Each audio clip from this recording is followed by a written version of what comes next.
Hello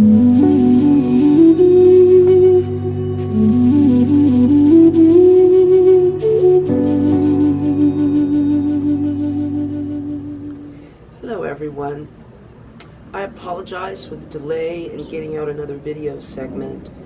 Personal matters often seem to get in the way of this project, but I'm committed to completing it, which will take a good bit of time, maybe even a year. My story is long and it's full of twists and turns, so please stick with me. I assure you it's a tale worth listening to. In the 70s, I was exposed to a lot of old-fashioned events, like carnivals. I saw a snake lady at a carnival, and I saw a man who was called Popeye, and he could pop his eyes out of his head, which is actually a medical condition. But back then, those things were sideshows. And I do remember seeing the wolf man, a hairy man who, through some kind of illusionism, was turned into a werewolf. And I remember everybody got scared and runs out of the tent and everything. So I actually went to things like that when I was very, very young. And at my school we had carnivals also, where you dunked the teacher and, you know, all that kind of stuff. Let me think here. One thing that happened when I was about 5 years old for my birthday, I got to go be at the Bozo the Clown show. It was actually a television show with Bozo the Clown, and they came to Jacksonville. And so that was a birthday present my mom gave me. And they had me come up on stage because it was my birthday. And I remember feeling very nervous and scared to do that. But I guess that was my first time on TV. Not that I've been on TV very much. A couple of times I've been interviewed.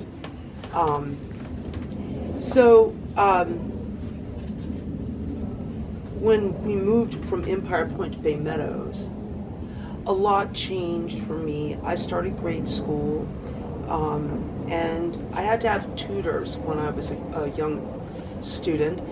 I was a very slow reader, and so my parents hired nuns to help me read. I'm still a slow reader, faster of course than when I was a child, but it turns out that if you are left dominant, and say you were supposed to be left-handed, and I think maybe my mother forced me to be right-handed because she was very superstitious, and at that time people did that kind of thing.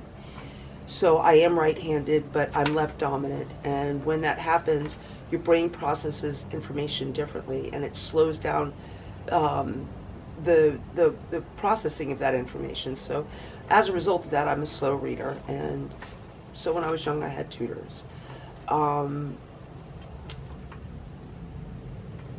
Let's see. So when I was little, we went to Presbyterian church. My father was an atheist. My mom was into ESP and psychics and astrology and things of that nature. But we kept up appearances because that was the right thing to do in our social circle. And so we went to Presbyterian church. I loved crafting in Sunday school and Krispy Kreme donuts. They served that in coffee after the sermon, which usually I nodded off during because I was very young.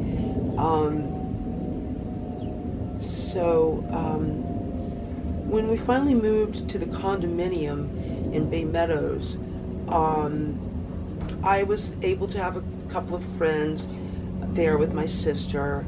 I learned how to ride my first bike. And, you know, sometimes I could be a bit of a tattletale. One time my brother, he was 12, I was 6, he took one of my dad's cigars, like a half-smoked cigar, and my parents were out on a date, and he was babysitting us. And so I told him, I'm going to tell Dad you took his cigar.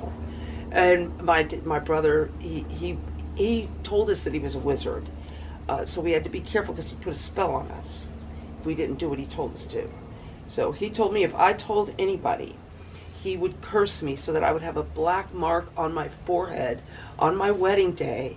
So everyone would see the black mark in that white dress as I went down the wedding aisle. He painted a whole picture and everything. It scared me to death, and I never told them anything about it. Some very embarrassing moments happened in grade school. You know, I was definitely a nerdy kid, and I just, you know, I peed in my pants every year in elementary school, either in class or on the playground, and, you know, as if I wasn't teased enough as it was, I compiled it with that. And I got eczema really bad, like on my arms and my neck.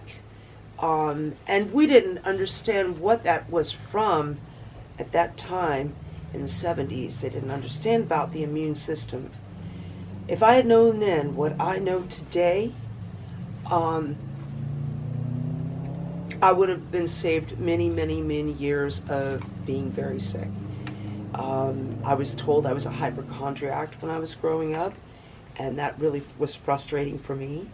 And I think that's why I work so hard and have most of my life to be as healthy as I can.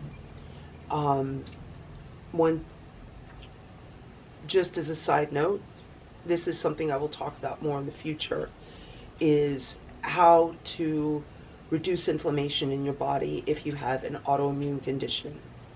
Whether it's from vaccines, or it's from trauma, or it's just genetic, whatever the case may be, there are things that you can do to reduce inflammation and thereby reduce pain and discomfort in your body. But I will get back into that in the future after I tell my story, and with interjections of a little bit of information here and there. So the other thing was I was really hyperactive.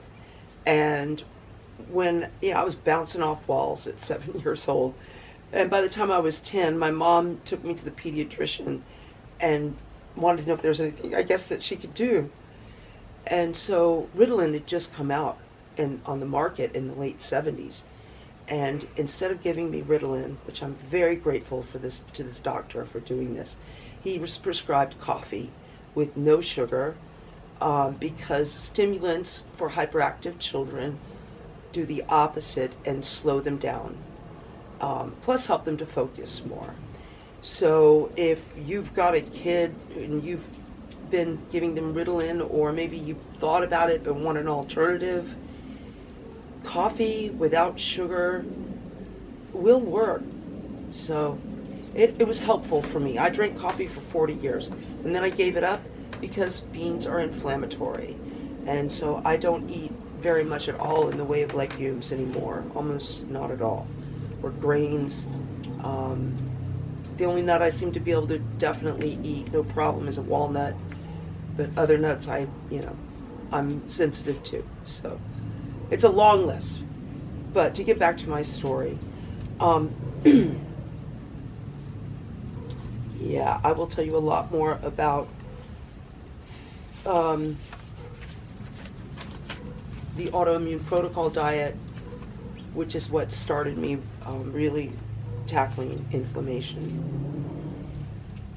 So after we lived in Bay Meadows, we moved back to Empire Point. Only this time, we bought a big house on 1.5 acres of land overlooking the St. Johns River. That house was on River Point Road. Here I remember spending a lot of time at the country club in the summertime.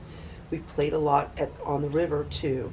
In the river, I mean, it was polluted. There was tires in the river and stuff, but we still played in the river. You know, it was the 70s. I mean, we ate fish out of the river.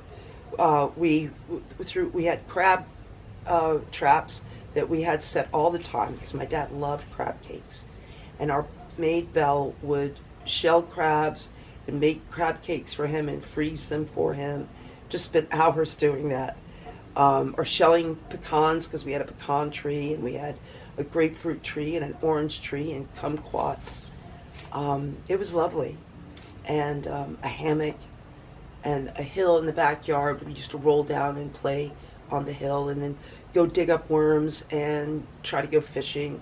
But really we did a lot of fishing with nets. It's easier, it's lazier, Probably not as good for the environment. We would throw back ladyfish because they were very bony, and catfish because we were not allowed to eat catfish. That was for poor people. We weren't, so we didn't eat catfish. I have had it since then. It's very fatty, but it's good tasting. Deep fried, it's really good. So, yeah, River Point Road. We played on the lot next door. It was still wooded. It had not been built up.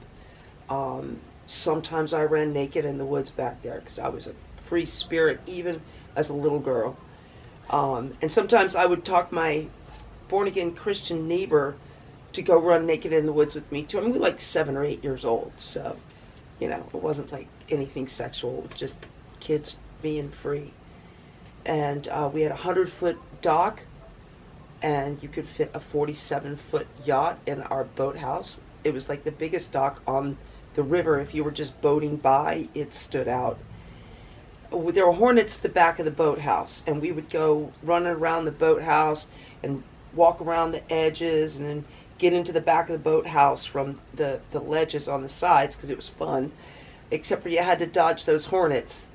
And one time I got stung twice by the same hornet, and my mom's friend Diana, the same one who cracked the bullwhip on us, she took tobacco from a cigarette and spit and put it on the spot where the hornet had bitten me, and it drew out the poison. So if you ever need to draw poison out from a hornet bite or some kind of insect sting, tobacco works as a poultice. So, yeah, and my mom used to go to do a lot of antique shopping. When she wasn't in the boutiques with us running around her, doing her fancy clothing shopping, we were at antique malls or stores. There were these shopping areas in St. Augustine that were just antique shops, and Mom would take us there. And there was a lady there, I remember, I believe she had dark hair and she kind of looked like a gypsy, and she'd spent a lot of time in her shop. And I remember seeing an upright piano that played by itself mechanically. That was wild, especially when you're little and you see something like that, no one playing it, it just plays on its own. It was really neat. And one of those old tellers that looks like a gypsy, and if you put money in, it'll give you a fortune. It was just a neat place. And my mom did collect some pretty cool antiques way back in the day. And we would get sugar cane there. There would be vendors selling sugar cane. So we would eat real sugar cane. It was amazing, really delicious, raw sugar cane. So I also continued my education at Chappelle School. And I remember that when it came to sports, no one wanted me on their team. I was very athletic and I was a fast runner, but I daydreamed a lot and didn't pay attention well, and I cannot aim to this day. Also a product of being left dominant, but being forced to be right-handed. I can aim better with my left hand, but I never really practiced with it, so I can't aim at all. But plus the kids didn't like me. So the only sport that I really did okay in was soccer. I really liked soccer, but I was always put out in the outfield, usually right outfield, I think. It's either left or right, but where I could go daydream, and when the ball came my way, I could block it, which I was really good at blocking, and I could run fast. So that was my sports experience. I never liked team sports, and probably part of it was because, you know, nobody ever wanted me on their team. And that's fine, because I excelled at things that were more independent than team-oriented. So when I wasn't being teased by my peers or rejected for sports things, my peers would then ooh and ah at my drawings and pass them around the room. One time, my teacher, I gave her one of my little drawings. She says, "Oh, I'll keep this and frame it. You're going to be famous one day." So I heard a lot of that when I was young. And one time on the way back from school on the bus, one of the kids on the bus asked me for my autograph because they knew I was going to be famous. So that was just all kind of weird for me. But it did happen, and I think it probably helped fuel my confidence that this was the path I should take in life, was to be a serious artist. And so that's what I pursued, even though the hope of making a living was just a pipe dream, really. But, you know, I still wouldn't take it back for anything because I have critical thinking skills, and creativity has helped me to heal so much from all the trauma and the pain that I've gone through in life. Art's been pivotal in helping me to heal. So I'm very grateful to my gift and the education that I got. So when I was about 10 or 11 years old, my mom took me back to the Children's Museum. We talked about that before, where the photographer took pictures of us when we were little. Well, my mom took me there when I was about 10 or 11 and put me in an art class. And I started with my peers, and I was quickly moved up to the teenage advanced class. Like the next day that I went to class, I was put in with the older kids. So that was testimony to the fact that I definitely had a gift. And then when I was 11, my mom got me an oil painting set and Walter Foster's instruction books, where I learned how to do a landscape with little canvas set canvases. And I entered my first landscape into a student art show at school, and I won my first art contest. So from then on, I was one most talented in school, even though the kids hated me, which was definitely an accomplishment. And I think I still have those awards to this day packed away somewhere. So let's see. Other things that happened between the 6th and 8th grades included me learning how to sew. My father's mother, who was a literal half-breed, she was half Apache, but her family, according to the Mormon census, my stepmom went through them in the 80s to learn our genealogy and found out that my father's mother's mother was a Seminole Indian, but she was not actually Seminole, she was Apache. And their family had been relocated from probably Oklahoma to Florida. And so my grandmother was half Indian, and she had had a hard life. She didn't have her first pair of shoes until she was about 24 years old. That would have been 1925. She moved to Jacksonville from Brooker, Florida, and got a job in a cigar factory and bought her first pair of shoes. The Seminoles in general did not wear shoes. It was not part of their tradition or their custom. So she taught me how to sew, and I remember one Christmas I got a looming kit. It was a crafting kit where you learn how to weave with a loom, and you make little pot holders, and she would make little pot holders with me, which I loved. She was the more serious grandmother. We called her big grandmother because she was tall. And my mom's grandmother, who was the French grandmother, she was little grandmother. She was the fun grandmother, although my dad said she was pretty crazy. So she was probably bipolar. My mom was probably bipolar. I'm bipolar, although I have it under control. And a lot of it has to do with sleep, keeping stress out of my life, my diet, exercise, yoga, a lot of things like that help a lot. So,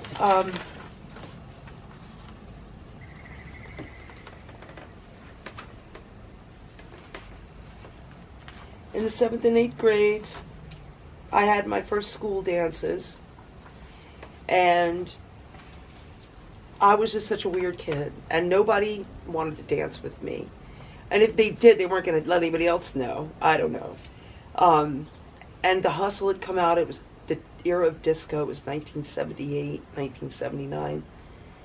And so all the kids would do the hustle. I didn't know how to do the hustle. We were pretty isolated, living on 9th and Main, so we didn't go out of our house pretty much at all except to go to school. So we were kind of sheltered from a lot of pop culture, really.